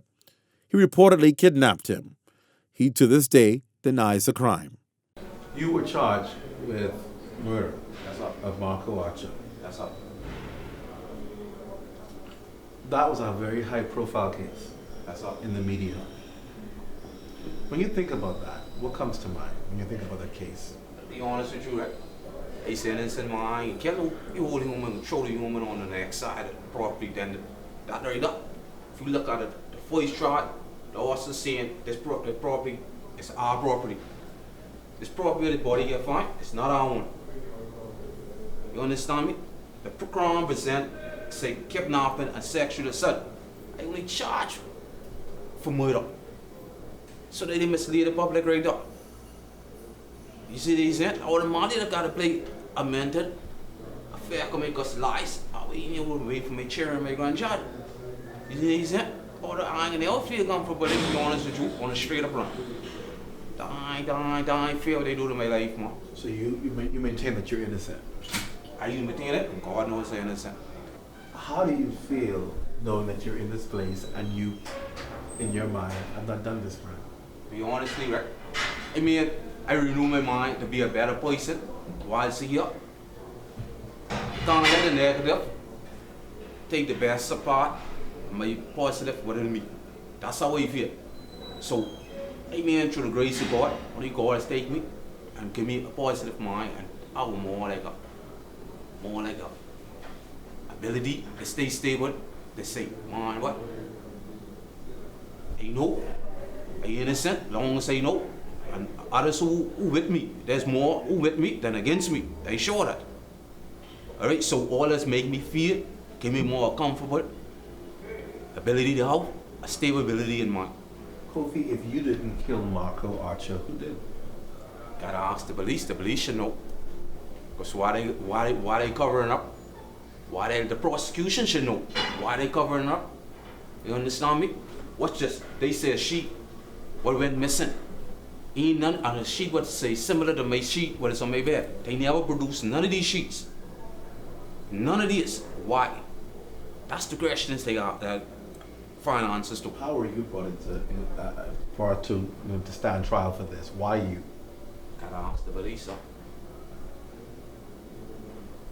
Honestly, I know if they look and say at my past history and say, oh, remember, I get charged 2 months after I was in prison. Correct. All right, waiting on a DNA report. The DNA report state that look up. Yes, my DNA was found on this. That's my resident. But more than my DNA was found on the shirt, you know. All right. It was 3 other profiles were found on the shirt. That's it. Why they have charged 3 other persons? How was your DNA on his person? It was came from the garbage. The DNA explains say yes to be transferred. Did you even know Marco Archer? I don't know Marco Archer. I never seen Marco Archer. You know, kill Marco Archer or no one in my yard. It would mean no one. Do you feel for his family nonetheless? Yeah, man, I didn't tell them. I feel a sympathy. But if you all want to say I'm guilty, I know I'm innocent.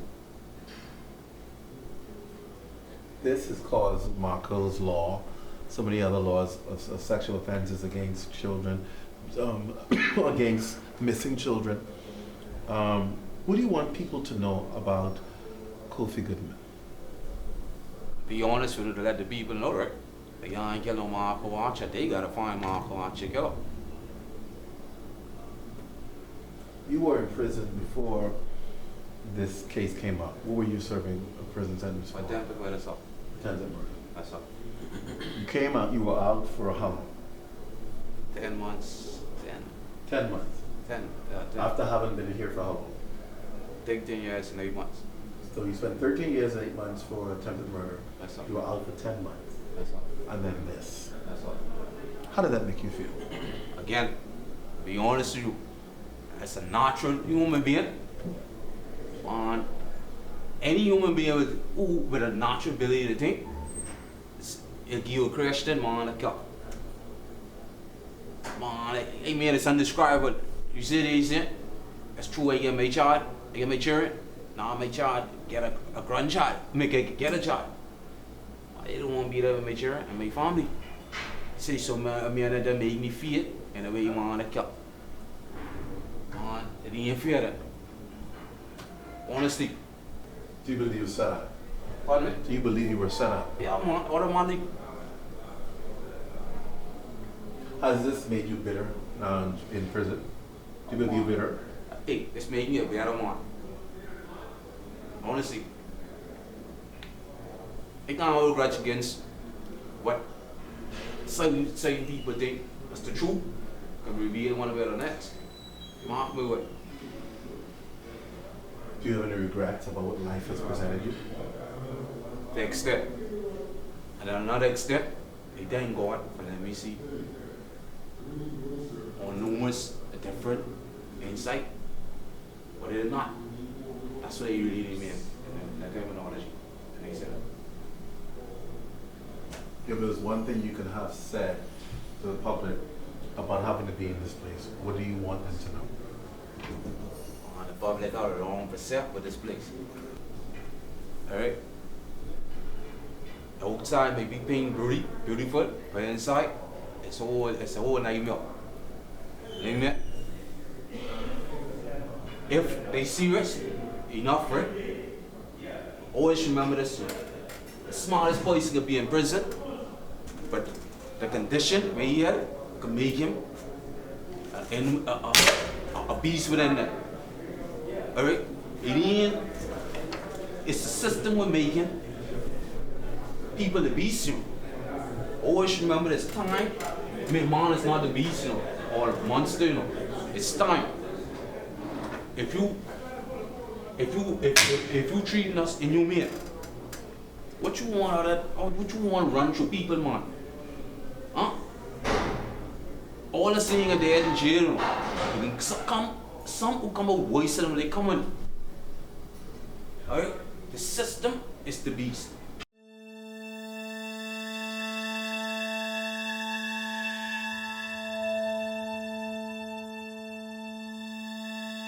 Explain to me the whole process here in the gap. The inmate usually come from Tree Hill, from the west. A bed was here. He stayed here until it's time for the execution. Would people be in here? Just an officer will be in here. 2 officers will be in here with him. What about the chaplain or something? The chaplain will come to talk with him.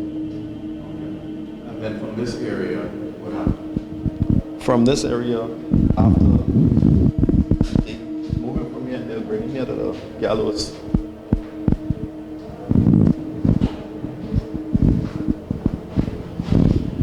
Where he'll be placed on How would they get him in here? The inmate usually, he come and they place him on, they'll have a stool or a thing here and they'll put him up there and they'll strap him down. So And how does it work? he'll be cuffed, he'll be in chains. In jails? Yes, sir. He'll be in a chain. And they would handcuff him? Yeah, they'll handcuff him. He'll be cuffed, strapped down. And the rope would be there or something? The rope will be there. See, This rope here? this for the trap door, for when the door draw. Pull it back up? To pull it back up. Okay.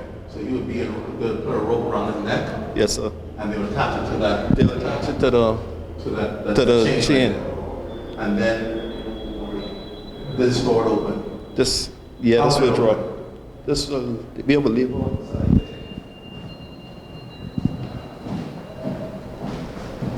Show the lever. This is where the hangman would stand, or the person who really pulls the lever on the execution. He would then pull this lever here back. When he pulls this back, the door is open, and the prisoner and the inmate is hung.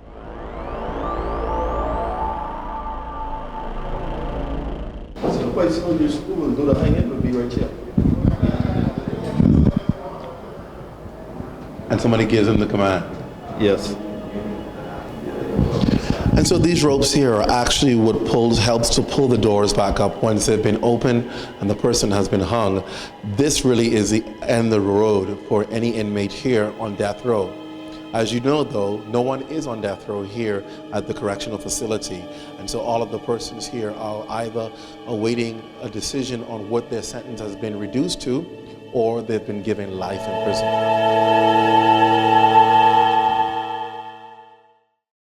For many officers, working in maximum security feels like a sentence more than national service.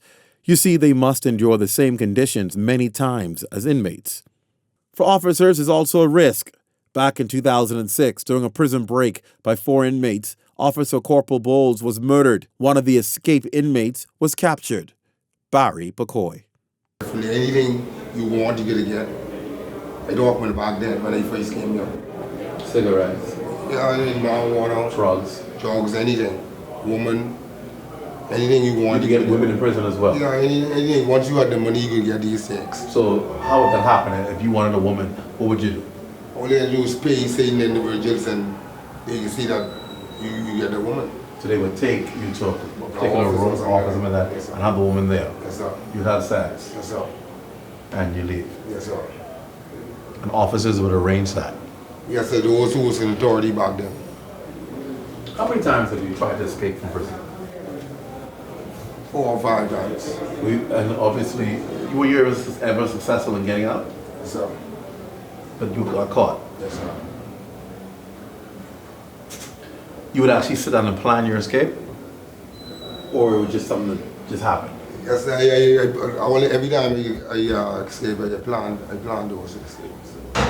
Were you always locked up, or were you out on work programs when you escaped? Well, I always is inside a cell or one time in the dormitory. And how would you get out? One time I cut the bars, and another time I burst through the wall. No fear. No, so see, my story is this, right, sir?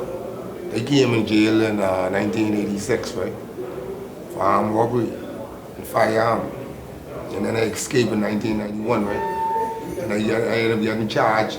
Me and David Dawkins got shot and killed by the police. And they charged me and him for a sexual case, and I got found guilty, and I received a life sentence, which that was my first offense for that matter. As the law stated, I only supposed to receive 7 years, right? And that lifetime I received, that started to play really serious on my psyche, because I know the sentence what I received is the wrong sentence. I only supposed to receive 7 years because that's my first offense, right? And all that contribute to me escaping or want to escape. You're here for how many years now? I'm been here 31 years. And how much years do you have more remaining? I have a life sentence. Life sentence. Yeah, for the same cell matter I just explained to you. So as far as it stands right now, you're supposed to be in jail for the rest of your life. Yes, sir. How does that make you feel? See, if I know the sentence is the right sentence, right, then I can accept that. But it's hard to accept that I have to be in jail left for my life, right, the rest of my life, right, when I know that the sentence is unlawful. Are you fighting it? Are you trying to fight it? Well, my problem is, this is not another problem I have. As you know, right, because you was a reporter, as you know, I was charged for an incident that happened here, right? So now, financially, I have nothing financially, because my mother and my father died, and I only have a sister. So receiving a lawyer like that, financially, I really can't do that. So the only way I can do this is by communication, by letters, and sending documents to the prison.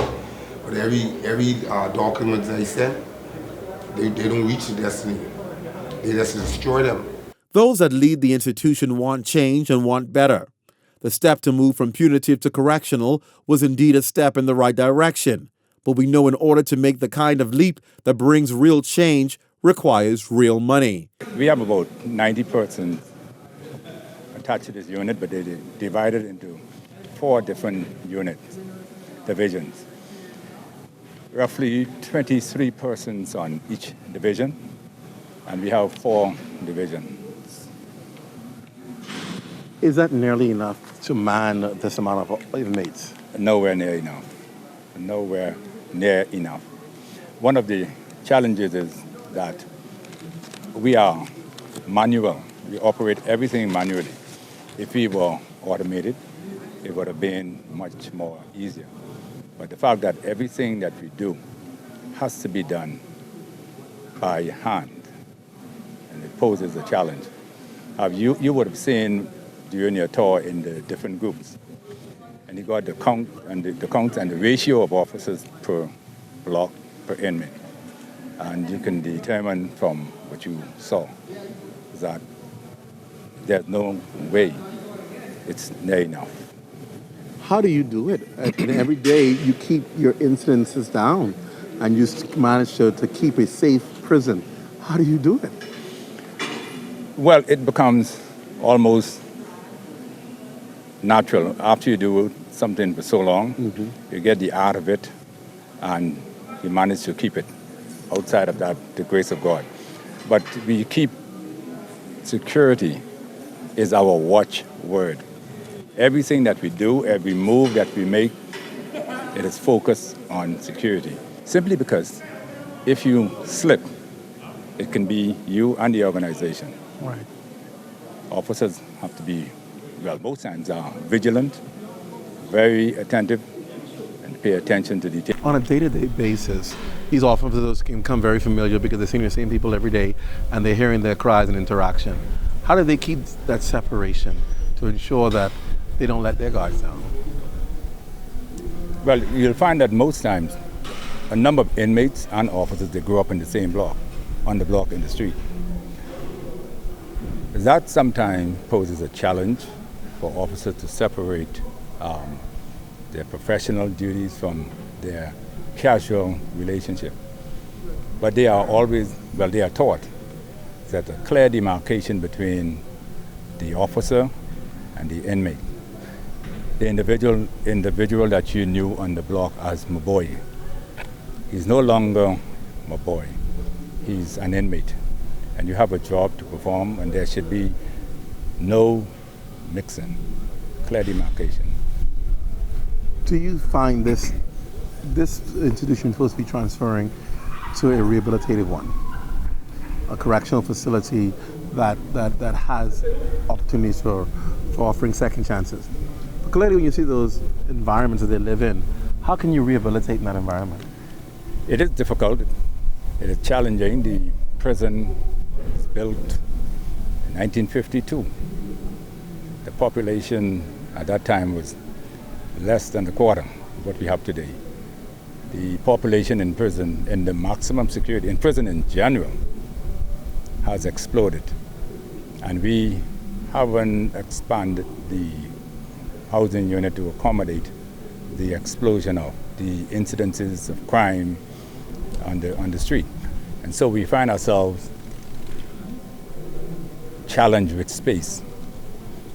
But what we do from day to day, we try to move those persons who are charged with less offenses and put them into the other areas that can accommodate whenever inmates are discharged.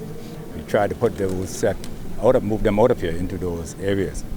And you'll find that the persons who are involved, for the most part, in the rehabilitative programs, they are in the medium security, where the conditions are slightly different. That's similar to the dorm that you were housed in a few minutes ago. Yes.